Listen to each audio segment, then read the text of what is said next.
IELTS podcast. Learn from tutors and ex-examiners who are masters of IELTS preparation. Your host, Ben Worthington. Hello there, IELTS students. In this tutorial, we are going to look at two very important elements to part 1. You'll probably be surprised what they are. We're going to look at two types of questions and how you can prepare for them. And then Daphne and myself will share some model answers, and we're going to use, our model answers will answer those elements that we talked about, or the two types of questions that we talked about before. So, let's have a look. A lot of students will think that part 1 is the easy part, and it kind of is, but there's a few things that we need to be aware of in order to make it easy. So, these three are the context, the timing, and the examiner. So as you know, part 1 probably lasts around 5 minutes. You're going to give your name, show some ID, it's probably about 30 seconds. You're going to answer about 4 questions about work or study, probably about 90 seconds, minute, 30 seconds, and then you're going to be asked about 2 topics. And for these 2 topics, there's probably going to be around 4 questions for each topic. And this will be about 3 minutes. Now, what does the examiner want to know in this first part, Daphne? Well, hi everyone. It's a really interesting. I'm glad we're talking about this today, Ben, because speaking part 1, I think everyone thinks, yeah, fine, speaking part 1, that's the easy bit. It is so important, this part 1, and it's about making a really good impression at the beginning. You know, when you go for a job interview, and you'd never go to a job interview underprepared. So think of your part 1 like that. That's your first 5 minutes with the examiner.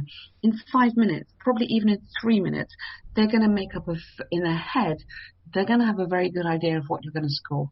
So in those 5 minutes, you need to make a really, really strong impression. So don't underestimate this. So in those first 5 minutes, as Ben said, you're giving your name, you've got a few questions about your job, and then you've got the topics. The examiner is looking for how fluent you are. So this doesn't mean you have to be perfect, but this means your confidence in just keeping going and your ease with the language. They're looking at your vocabulary, so obviously the range of your vocabulary, and they're looking at how correct your grammar is. Now, it doesn't matter if you make a mistake, but don't keep on and on and on correcting yourself, because that will interrupt your fluency. And they're going to look at your pronunciation. So your English doesn't have to be exactly native English, obviously, but is what you're saying clear? Can they easily understand you? Absolutely. And to prepare for this, we know that we're going to be talking, in the first part, we know that we're going to be talking about ourselves. So a lot of students will memorize the details, and I don't think this is good. However, it is definitely worthwhile researching vocabulary to your personal story, to your personal experiences, So if you live in a flat, then maybe you want to talk about what happens when you enter that flat. Do you have a reception? Do you have a concierge? Or is there some kind of lock there? Like when I was living in Georgia, just going off topic here, I want to just share that when I go off topic, because I know it happens a lot, but I just want to highlight. It's always good. They're always good stories, Ben. Exactly. It's like little anecdotes, Exactly. So when I was living in Georgia, my friend, and I regret this so much for not getting a picture and for not experiencing it, but my friend said, "Oh, have you got some of those, some of the coins?" I was like, he says, "Do you have some of those coins, Ben? Because I need them for the lift." And I was like, "What?" And he's like, "Yeah, exactly." And I was like, "Why do you need the coins?" And he's like, "Yeah, it's a coin-operated lift where I live. You've got to put in the coins to get up to the 6th floor." No. Exactly. Is that security? Wow, I never heard that before. Is that to do with security? No, it's just you've got to pay for the lift, yeah. I guess they get the lift installed for free, and then the person who installs it goes there every week and collects the coins and gets his cash. Well, wow, you have two choices. You get very fit or you spend your money. Exactly. Wow. Yeah, exactly. So just like little anecdotes like that. And if you are in a situation like that, you want to know the vocabulary that goes with that story. So you don't memorize the details, but you do get familiar with that vocabulary. For example, coins, coin operated, lift, my friend asking me for the coins and me be confused why. So just remember, just keep this in mind. And then this is also important because you're probably going to get 3 more follow-up questions. And these follow-up questions are going to be requiring a little bit more complex language. So don't be scared. This is your opportunity to shine, to impress the examiner.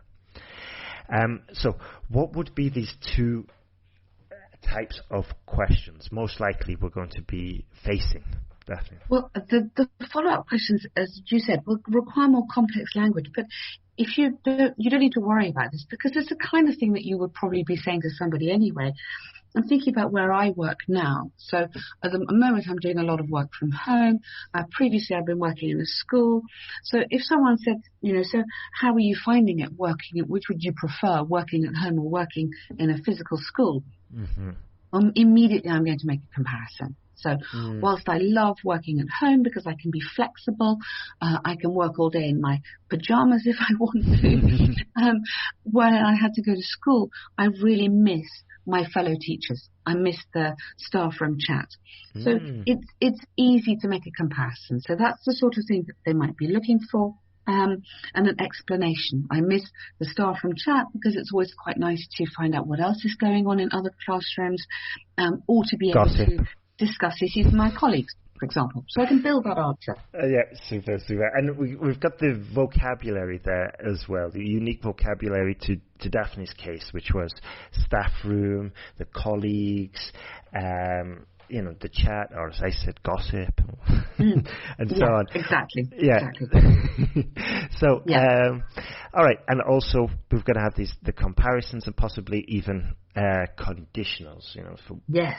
Like, what absolutely. would you prefer, or do you think, and these kinds of like hypothetical situations. So, just to help you with this, I mean, there is a wide range of topics. These include creativity, so we could be talking about media, film, television, art. Could be talking about learning, history, university, mathematics, communication, technology, leisure, styles, the relationships, the environment. Is quite general. And what Daphne and I are going to do now is I will ask Daphne a few of the questions where there will be a preference involved, or comparison and explanations, and also future and conditionals. So the first question, Daphne, is: do you prefer sunny weather or a cooler climate? That's a good question. I really, really prefer sunny weather. I am sure I was meant to be living in a very warm climate. At the moment, I live in the UK. It is sunny sometimes. It is actually better than most people think. But I definitely prefer being in the sunny weather because I like being warm. I feel the cold. So for me, being in a cold climate would be a real challenge. Perfect. Okay. And would you rather live in a place with constant stable weather or seasonal weather? Well, this is interesting. In fact, I was talking to my brother about this the other day because he's just moved back from Dubai, which has quite constant warm weather. I mean, warm and then very hot weather. He's moved back to the States. And in America, the weather is much more seasonal. So since he's been back, he's had snow in the winter and then a beautiful spring and now early summer weather. And I think to have that change of seasons is lovely. So I'd rather be somewhere with seasonal weather than with just always hot weather. Excellent. Yeah, good point. And what I liked about Daphne's second answer especially was it started off with an anecdote about her brother and her brother's experience there. And also lots of topic-specific vocabulary: warm weather, hot weather, desert, snow, and just lots of useful language there. And also, obviously, answering directly the question. So just be aware. Yeah, I was going to say, it's not complicated language. You haven't got, I mean, in the part 3, obviously you're going to be using more academic language because those topics there are more abstract. But this really is more, honestly, the sort of more chat that we would naturally have. And using an anecdote for me there is helpful because I know, in fact, this is something we've talked about. And he's always said in Dubai, I really miss the green fields, or I miss the different seasons. And so, as Ben said, the vocabulary is not complicated, but it is just showing a range of vocabulary. And an anecdote gives you the context. So that gives you something to hang your answer on. Absolutely, absolutely. And it just reinforces what we've said in previous tutorials about going in there warmed up. And I say go in there at least, having spoken for an hour or for at least 30 minutes or so, but with English warm, fresh and ready in your mind. And if you can do this constantly in the days or weeks leading up to your exam, where you've actually had a conversation with somebody in English about weather, and then you can recall their anecdote, or you can recall their experience as an anecdote, just exactly like Daphne's just done she said she was talking with her brother, then it just sounds, it is more natural. It doesn't sound, it sounds more natural because it is natural. So and this is the this preparation. Yeah. Absolutely. And this is the preparation, which is a really, really good idea to do, because you can read the questions and you can think, okay, fine, I can answer those. But actually speak the answer with a friend, record yourself, listen to it back, sound natural doing it, because this is really important, the preparation. Absolutely. Yeah. And there's two different things. There's one looking at possible task, part 1, sample questions and saying, those are easy, I could do those with my eyes closed. And then second, actually doing them. Because even though they look easy, you do not want to go in there overconfident and then trip up because you didn't have the vocabulary to talk about weather. You didn't have it on hand as you thought you did. So even though it might be in your passive vocabulary, to bring it forward and to make it sound natural, you need to move it into your active vocabulary. And to do that, you need to be using it pretty much on a daily basis. You know? That's so true. Yeah, that's so true. Can I ask you a question, Ben? Please. Okay. Do you prefer a celebration with friends or family? Well, actually, I think my answer is probably influenced from my childhood, because when I was younger, we did a lot of family celebrations, and they used to drive me crazy because I would just be thrown into a room with all my younger cousins. And you know what used to really irritate me would be that my sister would be at the dinner table with the adults. So she was older, of course, but I would be always with the youngsters. So I would definitely say nowadays I prefer celebrations with my friends. I think my upbringing largely influenced it. Yeah. Yeah, really nice answer. I love that.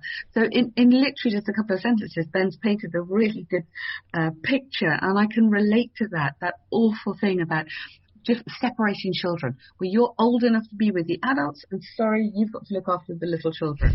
I mean, how awful is that? Exactly, and we always used to fight. And Monopoly, we played Monopoly once, and then it got banned. So that just gives you a flavour for what those family celebrations with the kids and cousins were like.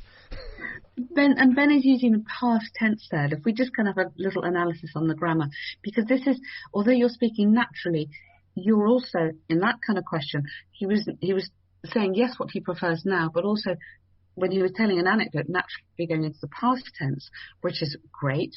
And I'm going to ask him another sentence, different kind of grammar. Listen out. Would you prefer a lot of family celebrations in your life, or just a few? Well, to be honest, it's difficult to answer, because I no longer live in my home country, which is England. So I do miss the interactions with my family.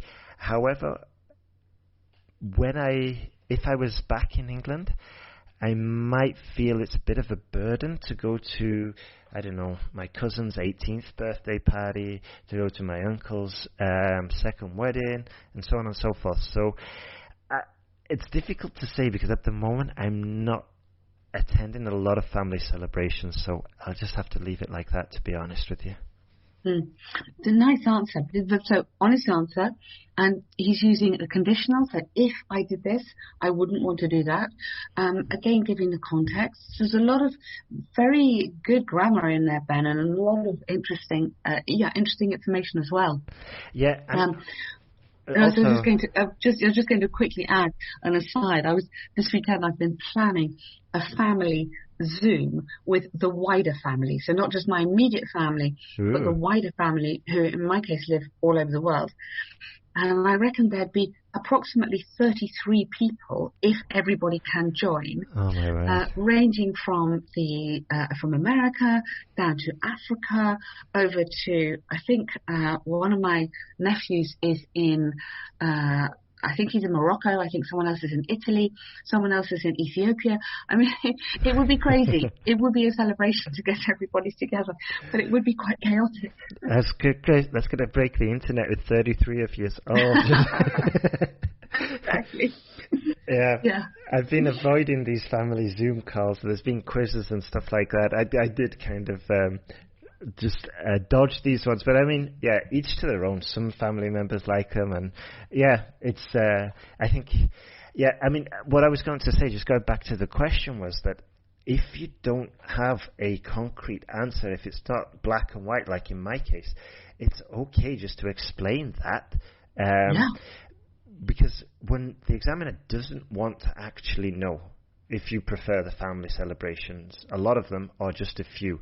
And if you say a lot, you're not going to get more points just because you said a lot. And what I'm trying to say here is that the answer isn't that important. It's the quality of the language you use in your answer. So in my case, obviously, because native English speaker, it was all accurate. There's no grammar errors there. And I could accurately say that I don't really know the answer to that question, and that's fine, okay?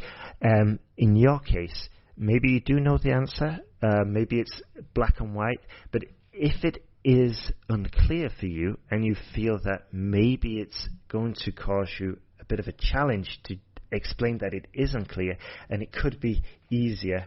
It could be, it's perfectly okay just to take a simple route and just choose one option, which is easier to explain. And as we keep saying, you're going to get graded not on the content of your answer, but the way, well, the content is important, but it's more important how you, the language that you use, and the accuracy, the fluency, the pronunciation, and so on. That's very true. And I think to reassure people as well, two things quickly. Number one, you don't have to tell the truth. Of course, students, you do have to tell the truth in real life, but for this exam, it doesn't matter. The examiner is not going to know which you prefer, or if you have a lot of celebrations, or if you don't. But it's good to make it personal. So I think that is really important. This is your chance to be, you can talk about memories, you can talk about your views. That's okay. I think that's to be encouraged. Yeah, and just like Daphne did as well, talk about other people's views. Talk about other people's views, other people's stories as well. It might be a little bit more of a challenge, but give it a go in your preparation and bring these stories, these memories, and this vocabulary, bring them into your active vocabulary by immersing yourself in the language prior to your exam. Yeah, absolutely. And be ready to expand your answer. So if you're practicing, or if you think of everything you say, imagine the examiner's coming back at you going, why? Why not? So this would be your chance to develop your answer and expand it, like we were both trying to do there. Exactly. And just some preparation advice, and this will be useful for the teachers listening as well, that you can put your class into groups, and you can just maybe go through the task one questions together, take it in turns as examiner and candidate. Obviously, you could record yourselves. You can, give each other advice as well, like, oh, you did this really well, and this possibly could be improved. And just one last thing, if you are in a native English-speaking country, take advantage of this. So if you find yourself, like every once in a while, you probably encounter a chatty person.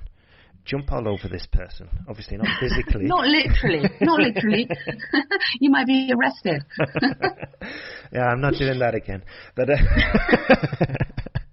no, but what I mean by jump all over them is sort of like really turn them and engage in the communication, engage in the conversation, and start extending it and immersing yourself, because there are a lot of talkative people, and you just need to find them, and they'll keep chatting. I think that's such a great example. I was thinking, if you don't have if you're not at a language school, or if you can't find someone else doing IELTS to pair up with, anyone at work, a flatmate, even honestly in the UK. I mean, I'm based here, but people are very chatty. And people just in a bus queue, we're all queuing a lot, people in a bus queue, people in a shop, these are sort of quite natural subjects, some of them, and if they're asking you a question, then make the use of this, develop your answer, keep going. Absolutely. I know that a lot of non-native English speakers will struggle with this concept we have in England of small talk. And it's exactly that, isn't it? Yeah, you need to embrace this small talk, embrace this part of the culture, and use it to your advantage to improve your language. And I think Daphne will definitely agree with me here that if you can talk about the weather in the UK, this will help you a lot with your small talk adventures, because this practice is 90% of the time. Well, maybe I'd say 50% of the time is small talk, and maybe 50% of the time complaining, possibly. Would you agree? Probably more complaining. Yeah. Yeah, complaining about the weather. But it's good just to, take that opportunity and use it to your advantage, And also, I remember speaking with one teacher, very experienced one, and she used to send her students, they would go to her house for like this immersion weekend, but she'd send them into the village and send them on quests and challenges, like, okay, go to the butcher's, find out what his daughter's name is, and get me 3 pounds of Lincolnshire sausages, for example. Oh, that's brilliant. Yeah, so the student would then have to like really engage in this and like, how's your family going and stuff like that. I bet you have kids and stuff like this. Real challenges. Wow. Yeah, that is hard. That is really hard. Yeah. And but just to go off topic a little bit, but this is when we grow. I'm sure you'll agree, Daphne, but we grow when it's challenging, when we're thrown in these uncertain environments, this is when our muscles grow, when the tasks get heavy. If I'm lifting 15 kilos in the gym day and night, I'm never going to grow. If I put it up to 25, it's going to be uncomfortable. It's going to rip and strain, but this is when you build ability, when it's uncomfortable. And if you're really serious about improving your English ability, you need to throw yourself into this environment and deal with that pain and this uncomfortableness, make friends with it, and then you'll start growing. I think that's really, really good advice. And I was just looking earlier, Ben, at some of the recent IELTS IELTS, the Part 1 questions that seem to be coming up. And some of them are quite strange. And in a way, it's it's obviously a very good idea to get yourself prepared by looking at some of these previous or current questions. And getting an idea. One of them is about laughing. To me, this is really random. I mean, they are quite random. I know they're everyday topics, but they can be quite unusual. How often do you laugh? Do you like to watch funny movies? It's weird. I mean, Ben laughs a lot, which is lovely. But are you the kind of person who makes other people laugh? And I don't think anyone's ever asked me that question, but I wouldn't want to be asked that in an exam. I'd need time to think. So get prepared. Give yourself time to think about these. Absolutely. So come on, Ben. Are you the kind of person who makes other people laugh? I just thought about this actually, and I was thinking, when do I laugh? And then I was like, often laughing when I'm not supposed to, you know. Yeah, that's an awkward laugh. Yeah. But I got this from a friend because I remember when I was going down a banking on my bike once, and I took a nasty fall, and my friend just cracked up laughing. Yeah, and I was like, that's not really nice, and it makes... I don't know, I interpreted it incorrectly, I think, but since then I started laughing at other people when they fall, and it's just not good. And so, yeah, I laugh at people's unfortunate incidents. Inappropriate, yeah. But I also... Yeah, and I think, like you said, I am one of those people that it's quite easy to laugh. You know, I've got some friends and they won't laugh at anything, and they're really dry. And I ended up just deleting them from my contacts. So I didn't want to be around those people, you know. I think some people have a really good sense of humour and naturally take other people with them. I think that's such a lovely quality. And I find I laugh sometimes at really stupid things, like a really stupid joke. Sorry. Not even a really clever joke, but something that is just funny. And it makes you feel better. But I'm not into like slapstick or sort of stupid funny films. I just find those annoying. Oh yeah, I find American comedies like this a lot, where it's just like, and Spanish comedies seem to be like that as well. Maybe because I didn't understand the higher level stuff, but when it's like, the silly stuff, it's on film, and I'm just like, this is for imbeciles. But I like dark humour as well. I really like dark humour, and I have to really be careful because, some of it can be quite sensitive. But, on Spotify there's lots of dark humour stuff. And it could get a bit sinister as well. Exactly. Hey, we're using good language here, aren't we, to just talk about this? Sinister, dark, I think slapstick. Good vocab, everybody. Yeah. And just one thing before we finish, I'll just tell this little anecdote that I used to tell jokes in my in my class in my English class. When I was teaching English with my Spanish students, and I quickly learned to stop that. They'd just look at each other and be confused, and there'd be that awkward silence. I'd be like, okay, note yourself, don't make these jokes. You know? And sometimes you find you're the only one laughing. Actually, that's not very professional, is it? That's the story of my life, Daphne. Okay, let's wind it up. So, yes. If you want to improve quicker, and you want to get some feedback on your speaking or your writing, then don't hesitate to get in contact with us. Remember, at IELTSPodcast.com, after about 10 seconds of being on the site, you'll get the lovely pop-up, and that'll be asking for your email. If you put your email in there, you'll get lots of IELTS materials, and you'll also get access to some special offers where you can pay less for the course. That's a secret.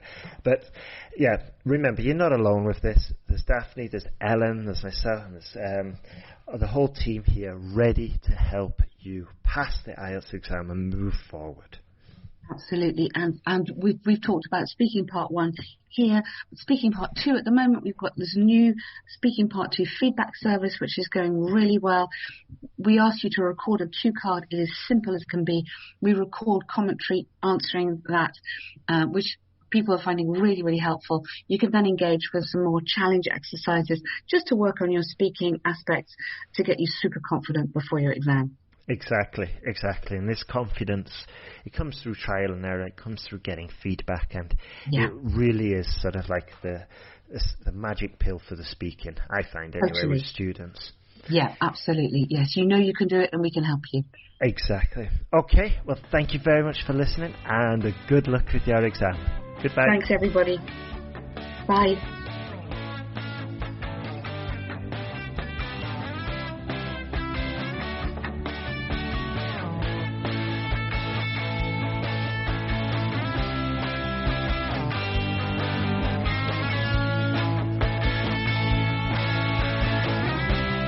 Thanks for listening to IELTSPodcast.com.